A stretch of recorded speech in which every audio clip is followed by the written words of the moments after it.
Bismillahirrahmanirrahim. Uhayyikum bittahiyatil Islam, tahiyatan ahlal jannah, tahiyatan min indillah. Assalamualaikum warahmatullahi wabarakatuh.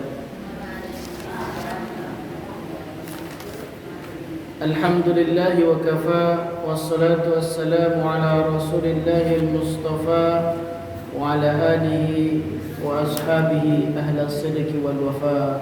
Amma ba'd. Subhanaka la ilma lana illa ma 'allamtana innaka antal alimul hakim. Rabbi ishrah li sadri wa yassir li amri wahlul 'uqdatam min lisani yafqahu qawli. Yang saya hormati Ketua Perwedi dan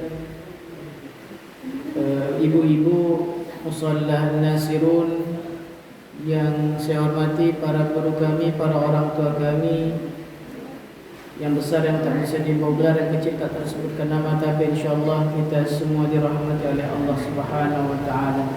Bersyukur kita dengan mengucapkan alhamdulillah. Bersalawat kita dengan mengucapkan Allahumma salli ala Sayyidina Muhammad wa ala ali Sayyidina Muhammad. Mudah-mudahan dengan kita banyak bersalawat kepada beliau, terutama di hari Jumat ini, kita mendapatkan syafaat dari beliau nantinya di akhirat. Amin amin rabbal alamin. Bunda sekalian, hari ini saya ingin mentadabburi surah Al-Insyiqaq. Surah Al-Insyiqaq. Bunda, kalau seandainya ada Al-Quran, silahkan dipegang. Kalau ada Al-Quran, silahkan dipegang. Boleh Bu, izin. Al-Quran itu boleh. Surah Al-Insyiqaq, yang itu saja. Al-Insyiqaq ayat, surah Al-Insyiqaq juz ke-30. Surahnya adalah surah Makkiyah.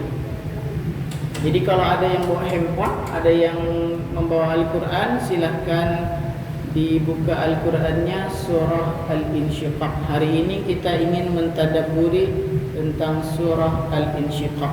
Boleh Bu, minta Qurannya dibagikan? Siapa sih? Bu, mohon maaf, izin ya Bu. Ya, bagi-bagikan Qurannya. Ya, biar kita mengkaji Al-Quran hari ini sama. Kitab kita warna kuning. Biar serentak sama. Buka surah Al-Insyiqaq. Kalau di Quran yang Ibu pegang itu halaman 471.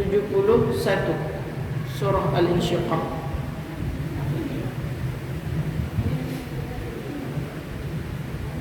Surah Al-Insyiqaq, surah yang ke-84. Kalau di halaman Al-Quran ini halaman 471. Sudah ya Bunda?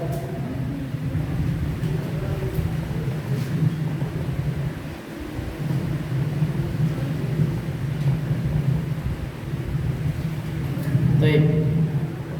Di situ disebutkan surah Al-Insyiqaq Makkiyah wa hiya khamsun wa ishruna ayat.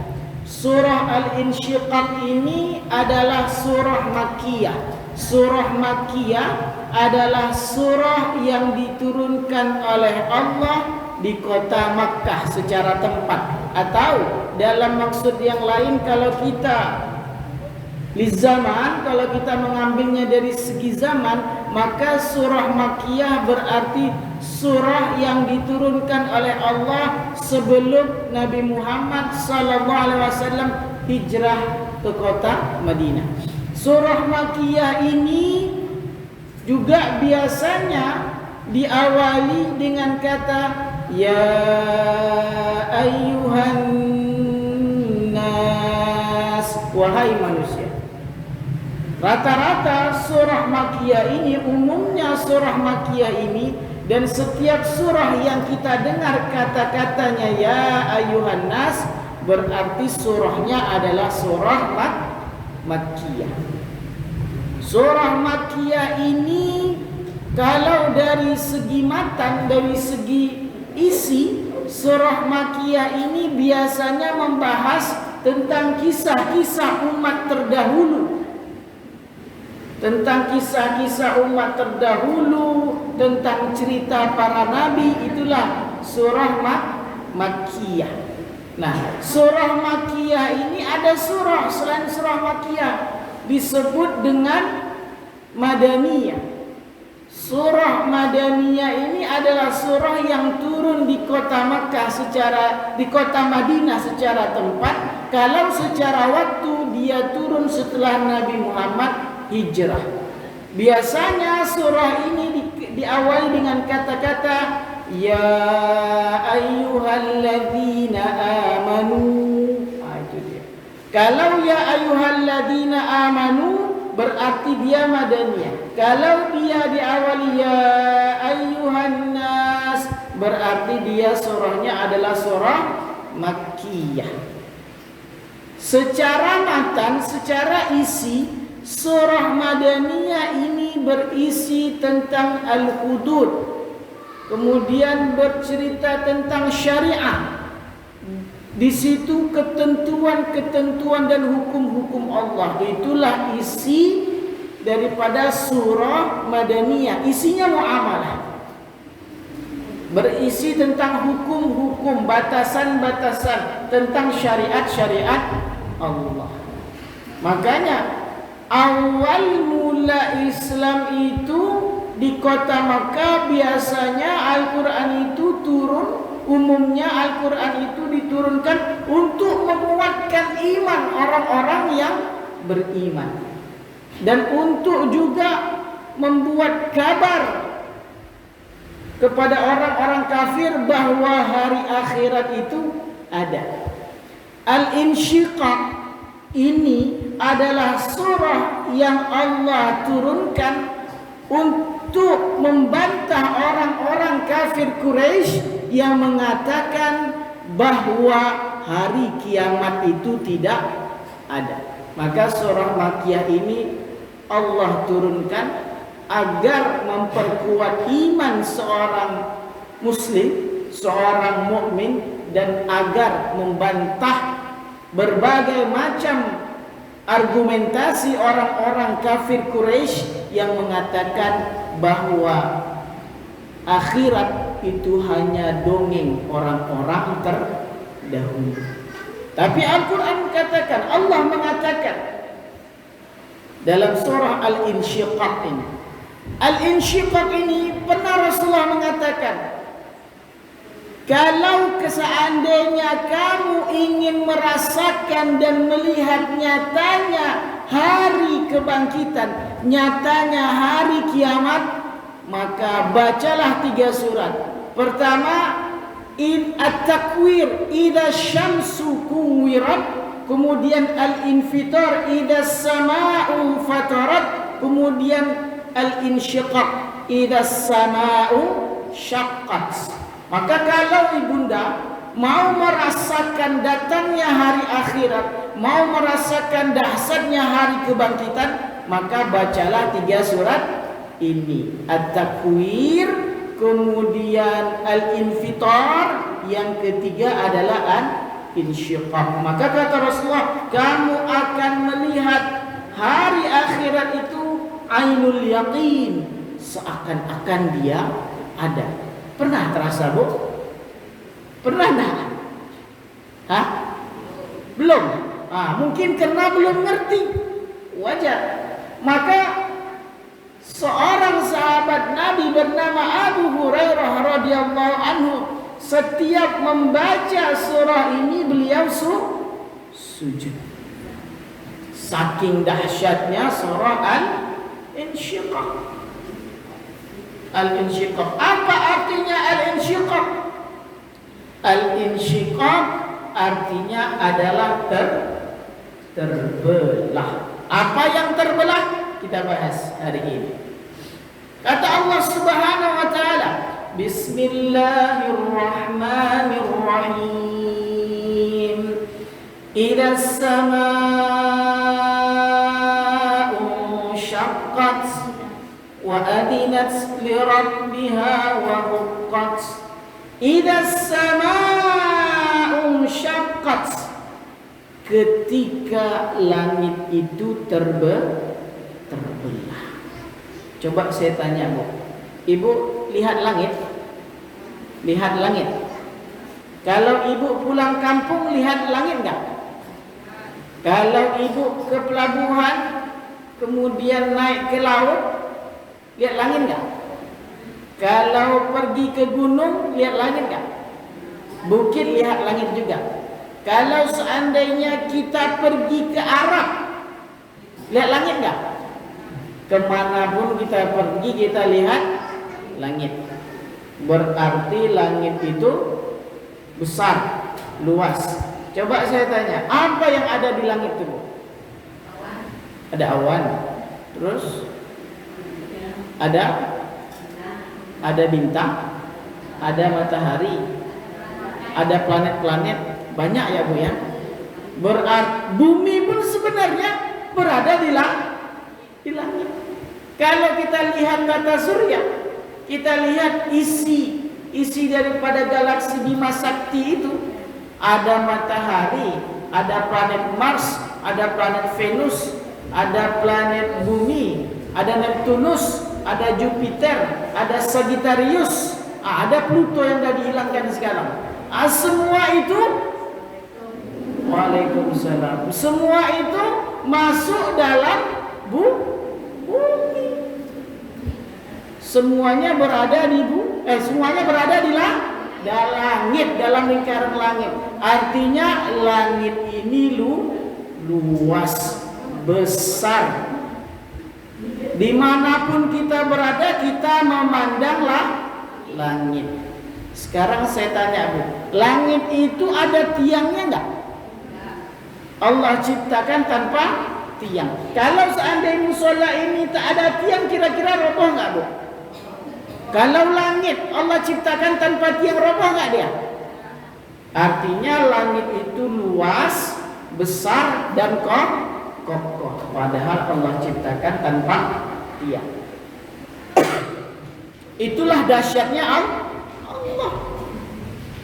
Langit yang luas ini, langit yang kokoh ini, langit yang besar ini akan terbelah. Sekokoh apapun langit, sebanyak apapun benda langit yang ada di dalam langit, semuanya akan hancur, terpecah, terbelah. Maka Allah katakan, idza samaa'u syaqqat wa adinat li rabbiha wa huqqat. Adinat itu artinya adalah istama'at, artinya adalah mendengar dan patuh. Adinat li rabbiha wa huqqat. Langit itu ketika Allah suruh dia terbelah, ketika Allah suruh dia hancur, maka dia dengar dan taat kepada Allah. Dan memang semestinya dia harus taat. Bu, saya tanya Bu, mana besar, kita atau langit? Coba bandingkan kita dengan langit. Mana lebih susah, penciptaan kita atau penciptaan langit kira-kira? Langit. Langit saja ketika Allah suruh dia datang, dia datang. Ketika Allah suruh dia untuk hancur, dia hancur. Apapun perintah Allah sama langit, dia dengar, dia taat. Sekarang saya tanya, manusia yang kecil ini ada nggak yang taat dengan Allah? Ada nggak yang taat? Ada. Ada nggak yang tidak taat? Ada. Sekarang saya tanya sama yang tidak taat itu. Mungkin di sini tak ada, kira-kira lah. Kira-kira kalau seandainya dibandingkan dengan langit yang bisa dihancurkan oleh Allah dengan mudah, mana lebih mudah menghancurkan manusia? Manusia. Langit saja yang besar taat dengan perintah Allah. Kenapa manusia yang kecil ceonek itu dia tak taat sama Allah? Mana dia dibandingkan langit? Wa adinat li rabbiha wa huqqat. Wa idal ardu muddat wa alqat ma. Kemudian Allah katakan di ayat ketiga, wa idal ardu muddat. Al-ardu itu apa artinya, Bunda? Apa artinya? Bu al-ardu. As-sama artinya langit, al-ardu artinya bumi tempat kita berpijak. Saya tanya lagi, Bunda, bumi ini udah tua belum? Udah tua ya, Bu ya? Berarti udah tahu ya. Kemudian saya tanya lagi, bumi ini apa aja isinya, Bu? Ada gunung. Manusia semuanya bisa nggak dia ada di sini? Sebanyak apapun manusia dia masih sanggup. Sebanyak apapun manusia yang menggerogotinya dia masih utuh. Dirusak sama dia manusia masih bisa dia. Tapi kata Allah, wa idal ardu muddat. Bumi yang besar ini, bumi yang kokoh ini, bumi tempat kita berpijak ini nanti akan Allah ratakan. Muddat itu artinya diratakan. Allah akan ratakan. Makna diratakan ini ada beberapa makna. Makna yang pertama, dia seperti makna majas. Muddat, rata. Coba kita kalau marah sama orang, yang orang Batak lah. Misalkan datang orang nyenggol dia tengah jalan. Oh, macam-macam kau ratakan kau nanti. Ada yang dengar, Pak? Ratakan artinya apa? Ku hancurin kau, ku habisi kau. Bisa berarti artinya dia hancurkan. Muddat bisa diartikan arti aslinya. Artinya apa? Allah ratakan seperti meratakan kulit.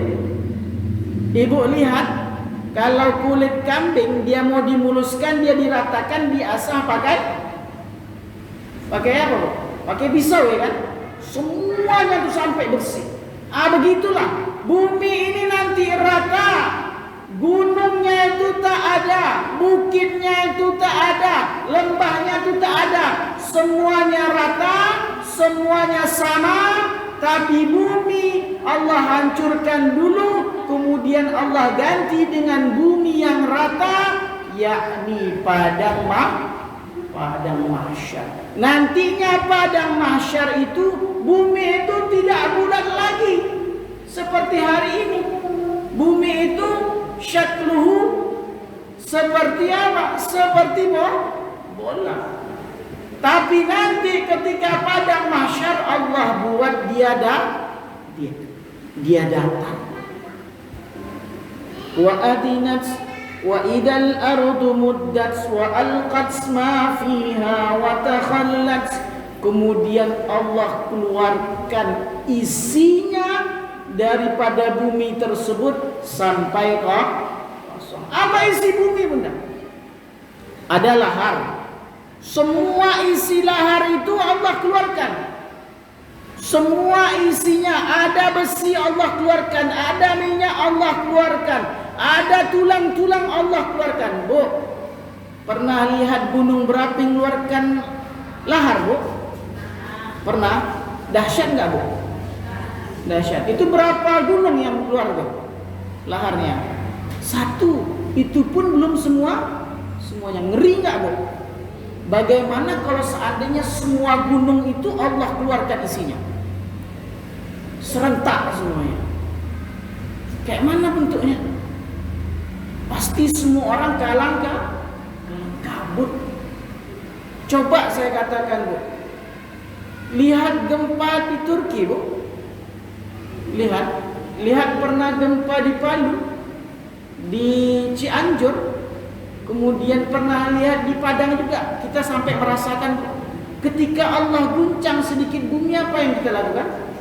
Berlari kan? Berlari. Apalagi nanti kalau seandainya semua gunung itu meletus, semuanya Allah goyangkan, semua Allah hancurkan. Lihat di Palu. Orang sekarang punya metode. Badan Nasional Penanggulangan Bencana terkadang mereka punya simulasi. ketika datang gunung misalkan bergetar ataupun bumi itu terjadi gempa, maka caranya ada. Bagaimana kita cara menghindarinya? Masuk ke dalam kolong.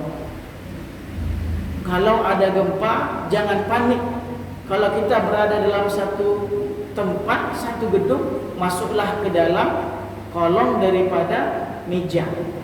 Masuk kolong meja. Kemungkinannya bisa selamat karena tidak ada ditimpa apa-apa. Coba lihat di Palu. Lihat di Palu. Allah buat gempa. Buat. Tapi lihat ada satu kampung yang bukan cuma Allah turunkan gempa, tapi Allah putar bumi itu sampai satu kampung itu tak nampak lagi. Pernah nggak terbayang? Kalau orang gempa, Allah guncangkan bumi itu, Allah gempakan, masih nampak dia. Masih ada yang bisa selamat. Di bawah kolong meja itu masih bisa selamat ya. Coba Allah putar bumi itu, masuk ke dalam semuanya. Kira-kira ada yang hidup nggak? Nggak ada yang selamat. Ingat, musibah itu datang karena banyaknya maksiat, dan maksiat yang dipertontonkan dengan bebas. Maksiat yang banyak. Bunda, saya ingatkan hari ini, kalau seandainya di kampung kita ini kita biarkan zina terjadi, siap-siap. Kalau seandainya di kampung kita ini kita biarkan orang bermaksiat, laki perempuan masuk dalam kamar, masuk dalam rumah biasa saja, kita siap-siap. Tak mau kita ingatkan, siap-siap.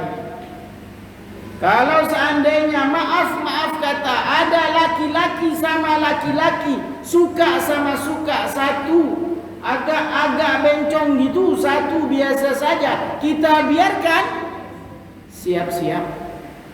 Saya kata, siap-siap. Ibu tahu Cianjur, Bu? Kenapa gempa? Kenapa gempa? Nggak tahu.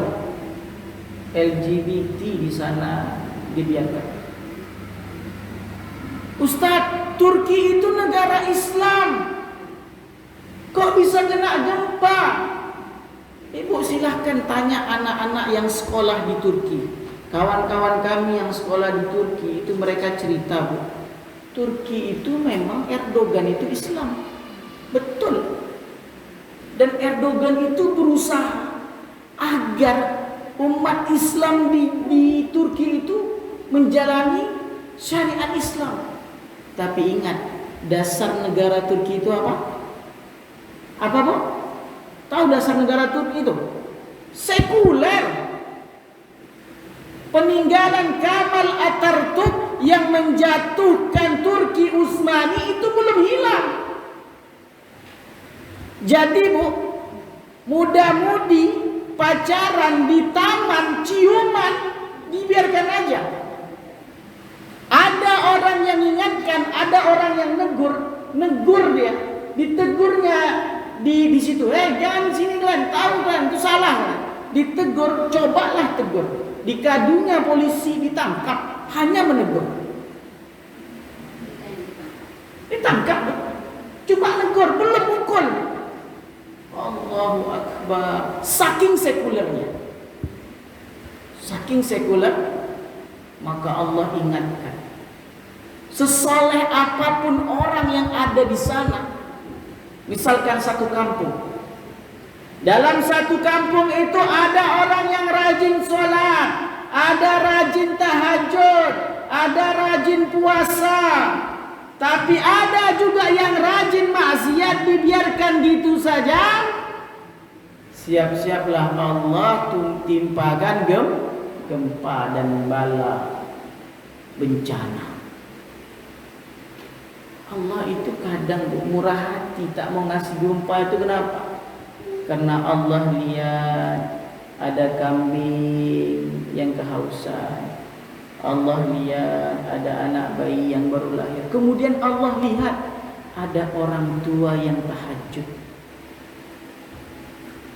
Bu, ibu yang sudah tua-tua, saya mohon banyak ibadah. Saya mohon banyak ibadah. Ibulah penyelamat kampung. Allah kasihan. Murka Allah itu hilang.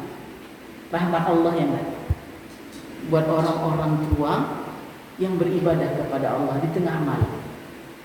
Tahajud dia, sholatnya tepat waktu, puasanya rajin, itulah baca Qur'annya rajin, itulah yang mengundang rahmat Allah. Allah menimpakan gempa nih, Bu. Allah menimpakan gempa, Allah lihat, Allah langsung merahmati. Tak jadi. Tapi kalau banyak yang tak peduli, tetap tak mau tahu, yang tua tak mau mengingatkan yang muda, yang kecil kelakuannya tak jelas, maka ingat, kalau kita lihat rumah ini aman, Ustaz. Kenapa aman? Kalau datang tsunami, Rupat pertama kali kena. Oh iya, iya juga, masuk akal. Kalau dibilang gempa, kita ini bukan perjumpaan apa namanya? Kalau lempeng ya Bu ya, bukan perjumpaan lempengan. Rumah ini enggak pertemuan lempengan. Aman.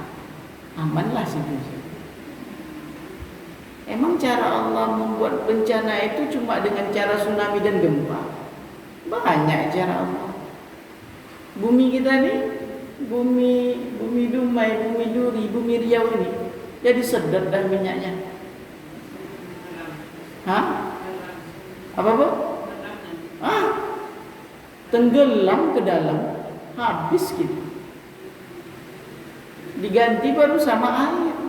Itu pun saya rasa tak sebanyak minyak yang disedot. Allah a'lam. Tapi pasti partikelnya beda. Itu menjaga keutuhan, ini tidak. Maka tinggal rahmat Allah aja nya. Kalau dicabut Allah rahmatnya, diberikan murkanya, udahlah hancur. Maka hari kiamat itu hakikatnya adalah siksa. Hari kiamat itu adalah siksaan bagi orang-orang yang sudah lupa dengan Allah. Terkadang bunda kami yang muda-muda ini datang dangdut sikit, goyang kepala, tiktokan dia. Walaupun ada juga tua-tua bangka gitu kan, tua-tua dia masih tiktokan. Tangan murka lah Allah. Coba dia sholat, coba dia berbuat baik, Allah rahmati.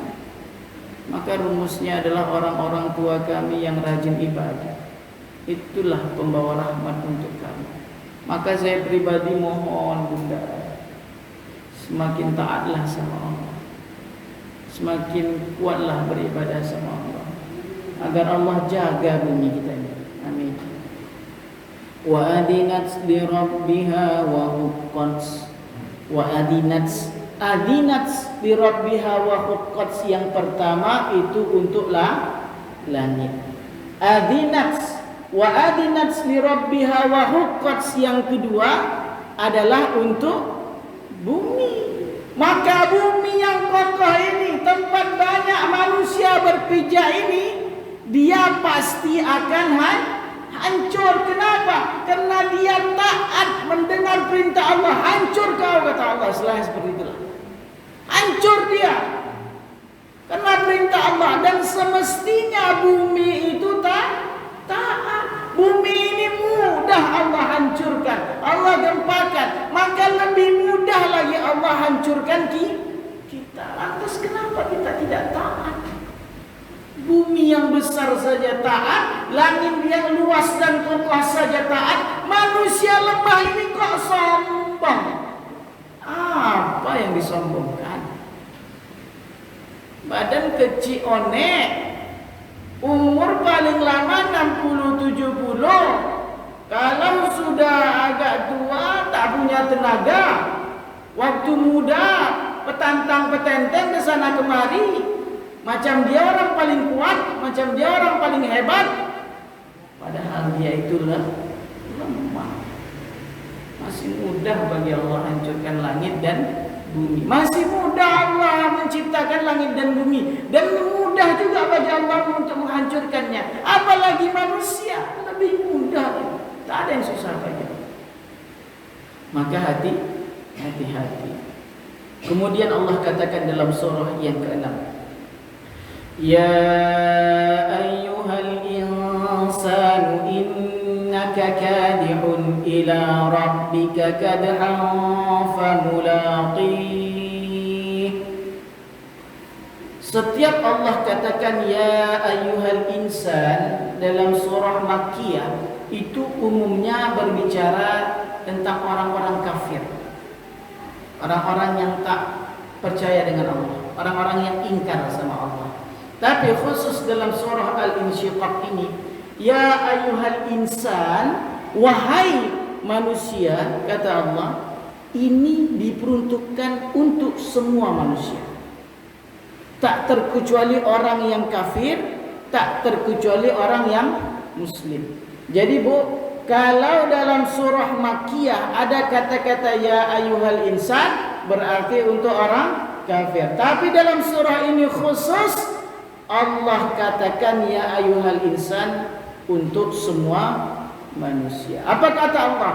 Innaka kadihun ila rabbika kadhan famulaqih. Sesungguhnya engkau kadihun, sesungguhnya engkau itu bekerja keras. Ada yang tak bekerja keras, Bu? Ada enggak hidupnya tak kerja keras? Ada enggak orang yang kerjanya malas-malas? Ada. Apa contohnya, Bu? Malas apa misalkan? Malas malas mencari rezeki. Pasti dia nanti kerja keras. Apa dia kerja kerasnya? Lawan rasa lapar dia, lawan kemiskinan dia. Betul tak? Bekerja keras dia. Bekerja keras dia, kena marah sama bini. Kalau dia laki malas, merepetlah bini tiap hari. Iya, Bu? Jangan salah. Laki malas, habislah. Merepet aja, Bu, enggak apa-apa. Yang malas-malas merepet aja. Iya. Iya, tak malas dia. Malas bekerja dia, kerja keras dia. Mendengar apa? Mendengar repetan bini. Bekerja keras dia. Dengar apa? Tangisan anak. Bekerja keras dia. Apa? Melawan lapar. Kerja keras dia. Apa lagi, Bu? Siapa lagi yang enggak kerja keras? Ustaz, orang yang tak kerja keras, orang yang banyak makan, Ustaz, kerjanya tak ada, kerjanya malas saja. Makan banyak, kerjanya bangun, tidur, dapur, kasur, ya kan, Bu? Itu malas dia. Macam Ustaz ni lah dikit, agak gemuk. Endah ya, Masya Allah. Amin. Kerja keras dia. Kapan dia kerja keras? Dia malas gerak, banyak makannya. Kapan dia kerja keras? Waktu dia dapat obesitas. Kalau sudah obesitas, apa dia dapat? Kemungkinan dia kena gula, darah tinggi, apalagi, Bu? Kemudian stroke. Betul, Bu? Akhirnya apa? Dia akan bekerja keras melawan penyakitnya karena kemalasannya bergerak. Kerja keras nggak, Bu? Ada lagi yang tak kerja keras di dunia ini? Ada, Ustaz, orang kaya. Orang kaya dia tak kerja keras, santai dia. Santai dia, uangnya ada banyak, nggak ada kerja kerasnya. Kami aja ke pasar tiap hari, Ustaz. Orang kaya tuh nggak ada ke pasar, kayaknya jalan-jalan pakai mobil, Bu. Dia, simpanannya banyak. Tahu nggak, Bu? dia kerja keras berpikir bagaimana cara mengamankan simpanan. Kerja keras dia. Dia berpikir bagaimana caranya dia memperbanyak harta. Kerja keras dia. Tak ada yang tak kerja keras. Hilang duitnya dikit stres. Ada apa? Baru hilang 1 juta stres. Padahal simpanannya banyak. 1 M hilang 1 juta stres. Kerja keras dia mikirnya.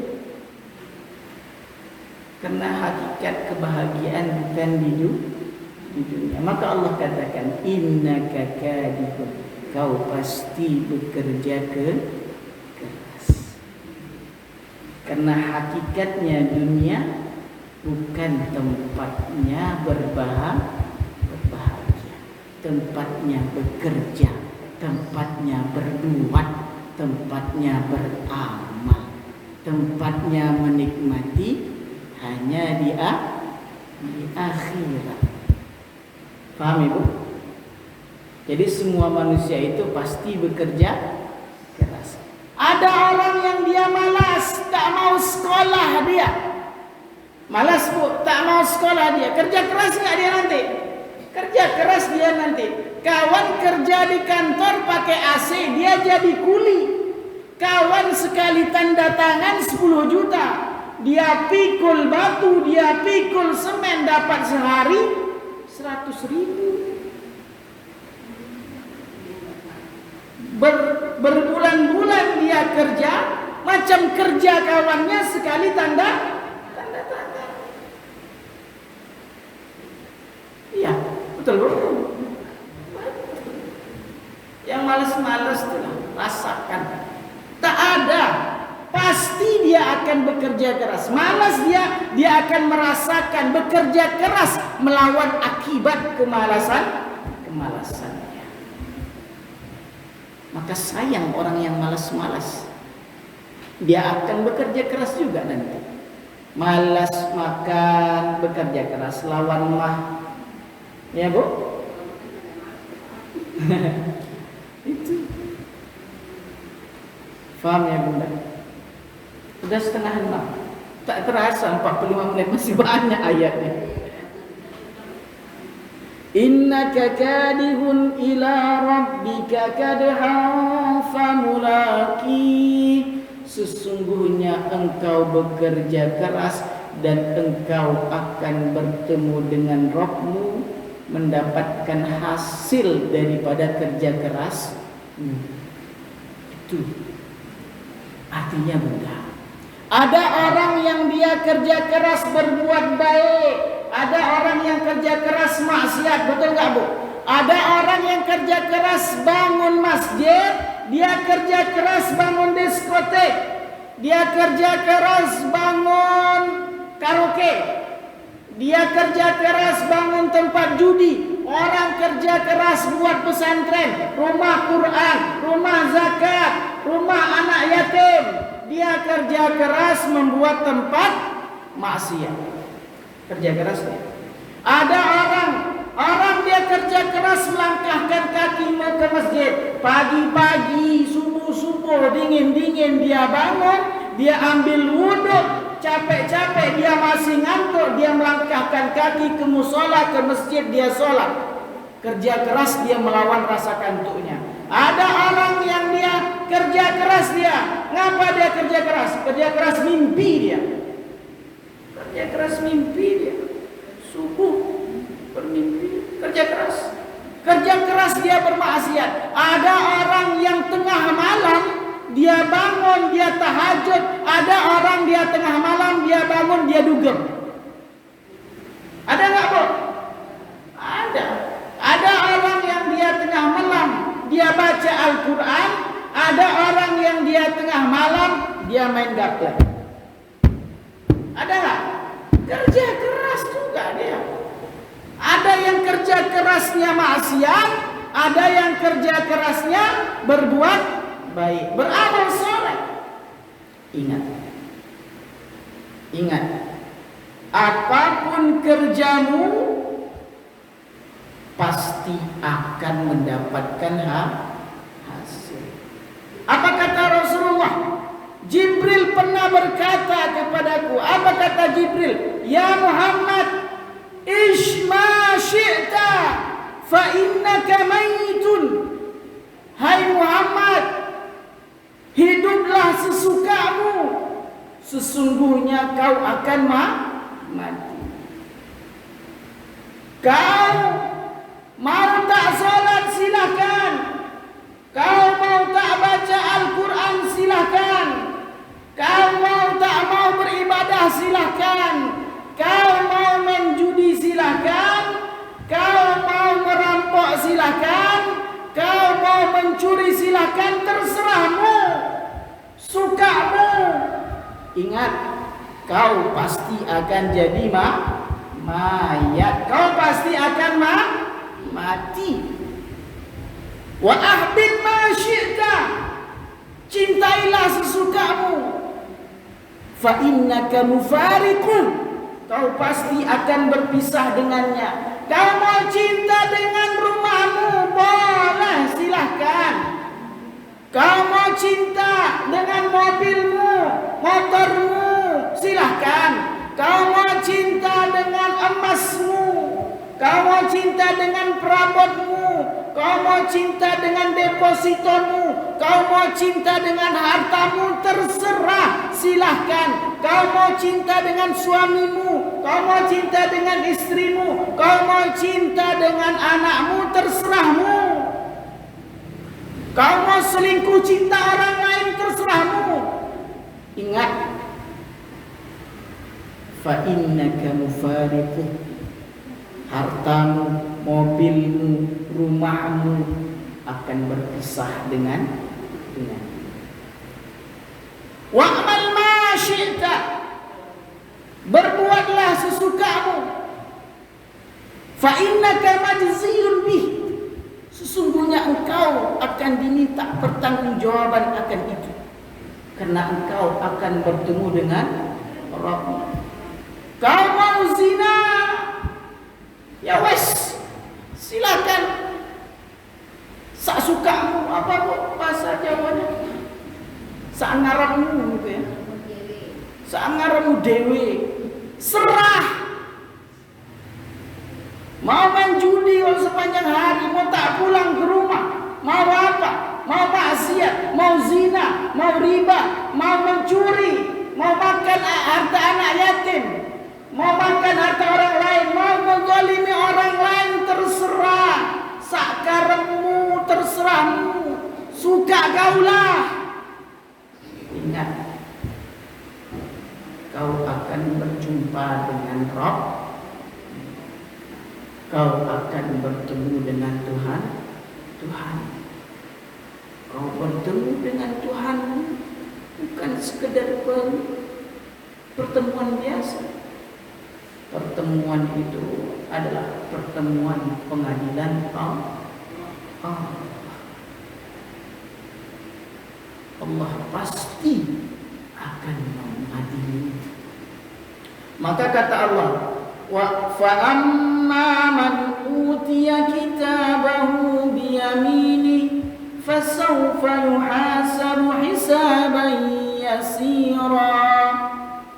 Sedangkan kata Allah, orang yang diberikan catatan oleh Allah ketika bertemu dengan Allah, fa amma man utiya kitabahu, catatannya Allah berikan dengan tangan kanannya, maka itulah orang yang Allah berikan hisab, perhitungan yang mudah. Fasawfa yuhasabu hisaban yasir. Kenapa Allah kasih dengan tangan kanan? Ibu, coba saya tanya, kalau ada orang ngasih ibu dengan tangan kiri makanan, kira-kira gimana perasaan ibu? Hah?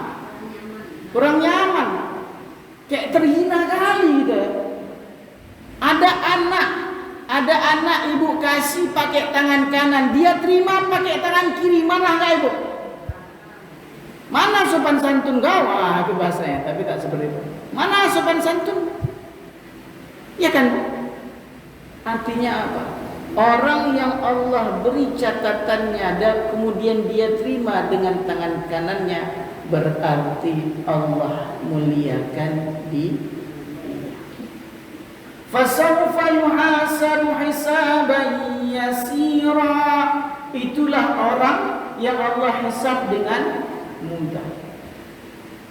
Suatu ketika Rasulullah bersama Aisyah pernah berkomunikasi, berinteraksi. Kemudian Rasulullah mengatakan, nantinya di akhirat orang yang dihisab itu berarti dia disiksa. Heran Aisyah, ya Rasulullah, bukankah Allah katakan fasawfa yuhasabu hisaban yasira? Bukankah Allah katakan, bukankah mereka akan mendapatkan hisab yang mudah? Tentu ada orang yang mendapatkan hisab, tapi hisabnya mudah. Apa kata Rasulullah? Itu bukan hisab. Itu hanya sebuah pemaparan Allah kepada orang tersebut. Jadi orang yang dia beramal ibadah banyak, yang menerima dengan tangan kanannya di akhirat nanti, dia tak dihisab oleh Allah, tapi dia dilihatkan oleh Allah semua perbuatannya di dunia. Nanti Allah lihat, ini,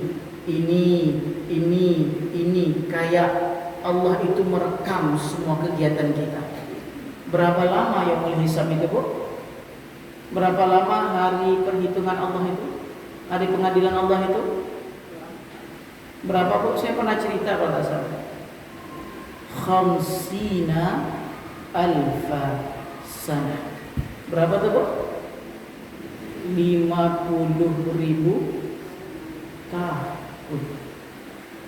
Hari pengadilan Allah berapa tahun? Mohon maaf, Bu, berapa umur, Bu? Ya.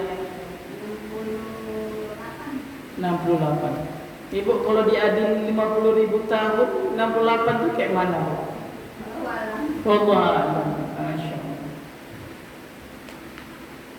Detail berarti Allah menghisapnya. Tak ada satu detik pun yang luput dari Allah. Betul nggak, Bu?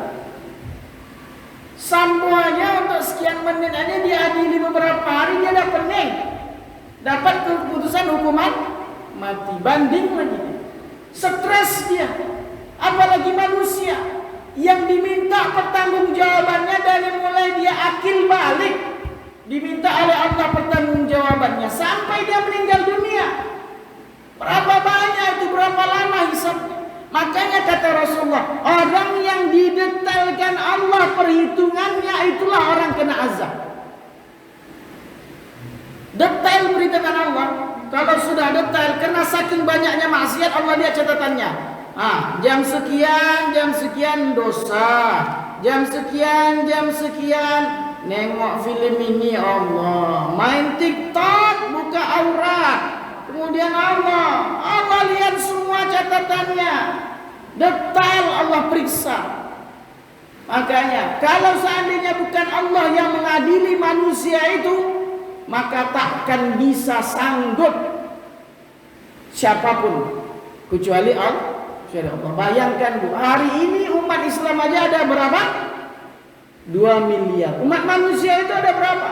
Miliaran umat manusia yang ada di atas bumi ini. Itu hari ini. Belum lagi 100 tahun yang lalu, belum lagi 100 tahun yang lalu, belum lagi zamannya tabi'in, belum lagi zamannya Nabi Muhammad. Tapi Rasulullah pernah mengatakan ada 70.000 orang yang dia masuk surga tanpa hisab. Kira-kira masuk nggak kita? Wallahu a'lam.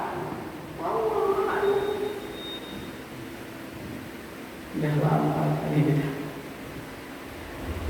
Closing statement ya. Kita ini umat Islam 2 miliar hari ini. Yang masuk surga tanpa hisab itu 70.000. Artinya kita paling tidak didetailkan Allah perhitungan kita.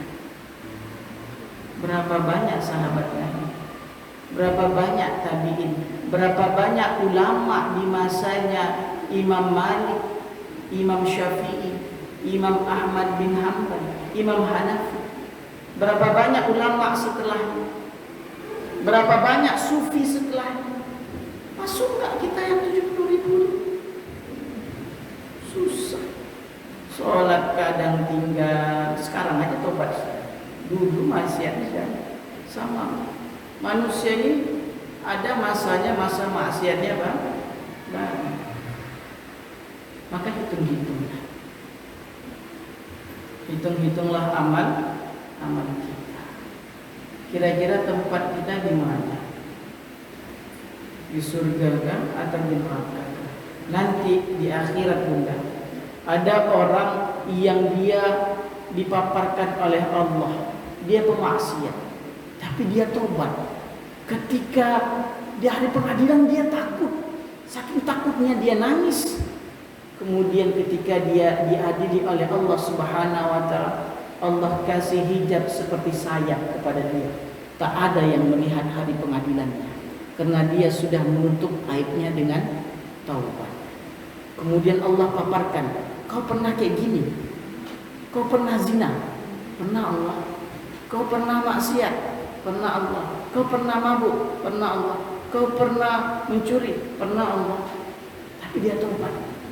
Taubatnya taubat nasuha, bukan taubat sambat. Taubatnya taubat nasuha. Kemudian Allah tutup aibnya, Allah tutup hari pengadilannya. Kemudian Allah katakan kepadanya, kau akui semua salahmu. Iya ya Allah.